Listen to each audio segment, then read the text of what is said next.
മാഷ് പത്മനാഭയ്യരായിരുന്നു. അവരാണ് ലെറ്റർ എഴുതുന്നത് ഹൈസ്കൂളിന് വേണ്ടിട്ട്. ഞാൻ ഞങ്ങളുടെ സ്മരണയിലുണ്ടത്. അതെ അല്ലേ? അത് ശരി. പത്മനാഭയ്യര് അന്നത്തെ ഹെഡ് മാഷ് കേശവൻ നായർ മാഷ് ഗുരുവായൂര്. ഗുരുവായൂരുള്ളൊരു കേശവൻ നായർ. പിന്നെ തൃത്തലുള്ള വേറൊരു കേശവൻ നായർ 6 പഠിപ്പിച്ചായിരുന്നു.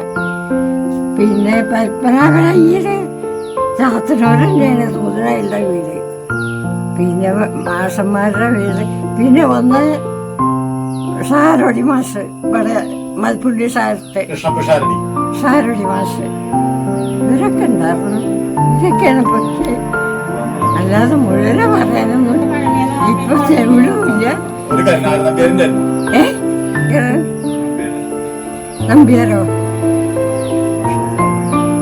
എന്താണെന്ന് ചോദിച്ചാക്കി എല്ലാ മാഷന്മാരുടെയും പേര് മനസ്സിലിപ്പോ കിടക്കുന്നില്ല. ഇതൊക്കെ ഓർമ്മയുണ്ട്. ഡ്രസ് അതിന്റെ പാവാടയും ജാക്കറ്റും അന്ന് കിട്ടാനില്ല. കൊണ്ടിട്ട് ജാക്കറ്റ് ഇട്ടിട്ട് പോകും. അങ്ങനെ കൊറേ ആയി. ഒരു 6ാം ക്ലാസ്സിലെത്തിയപ്പോ എന്റെ ഒരു അമ്മാവൻ ബോംബെയിലുണ്ടായിരുന്നു. അത് പാവാട കഴിച്ച് തന്നിട്ട് പിന്നെ പാവാടയിലൊക്കെ തുടങ്ങി. അതിന്റെ മുമ്പ് വെറും മുണ്ടിട്ട് സോർത്ത് കൊണ്ടിട്ട് ഒരു കുപ്പായം ഇട്ടിട്ട് പോകും. അതായിരുന്നു അന്നത്തെ കാലം. പുസ്തകമൊക്കെ മേടിക്കുക, അല്ലാതെ സ്കൂളിലെ വകയൊന്നല്ല.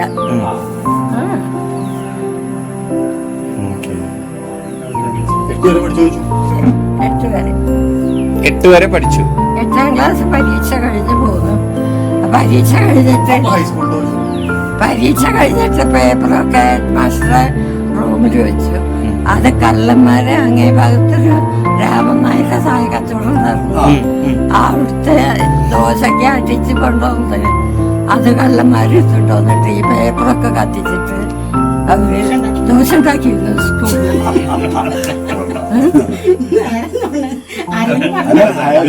അങ്ങനെ അന്ന് ഹൈസ്കൂൾ ഉണ്ടായിരുന്നോ? ഹൈസ്കൂള് ഇല്ല. അവിടുന്ന് കുറച്ച് കഴിഞ്ഞപ്പോ ഹൈസ്കൂള് പണി തുടങ്ങി. പിന്നെ അതിനുശേഷം 4-5 കൊല്ലം കഴിഞ്ഞതിന് ശേഷം ഹൈസ്കൂള് ഒക്കെ ആയി.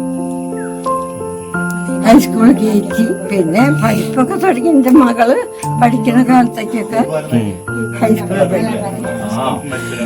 സ്കൂളില് ഭക്ഷണം വല്ലതും കിട്ടുമായിരുന്നോ? ഇല്ല, നമ്മള് വീട്ടിൽ നിന്ന് കൊണ്ടുപോയി എന്തേലും വേണം. വെറുതെ വീട്ടിൽ നിന്ന് കഞ്ഞി കുടിച്ചിട്ട് പോയാല് 4 മണി ഇട്ട് വന്നിട്ട് പിന്നെ കഞ്ഞി കുടിക്കില്ലല്ലോ. അല്ലാതെ കൊണ്ടുപോയില്ല.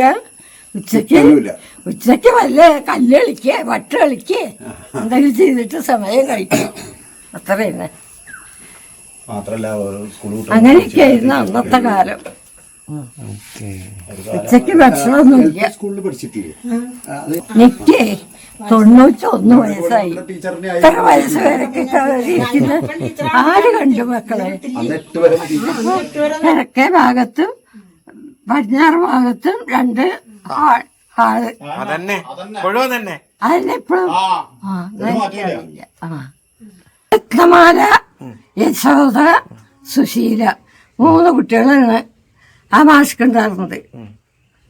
അവര് രത്നമാല എൻ്റെ ഒപ്പം, യശോദയും എൻ്റെ ഒപ്പം പഠിച്ചിരുന്നു. സുശീല ഇതിന് താഴെയുള്ള ക്ലാസ്സിൽ പഠിച്ചിരുന്നു.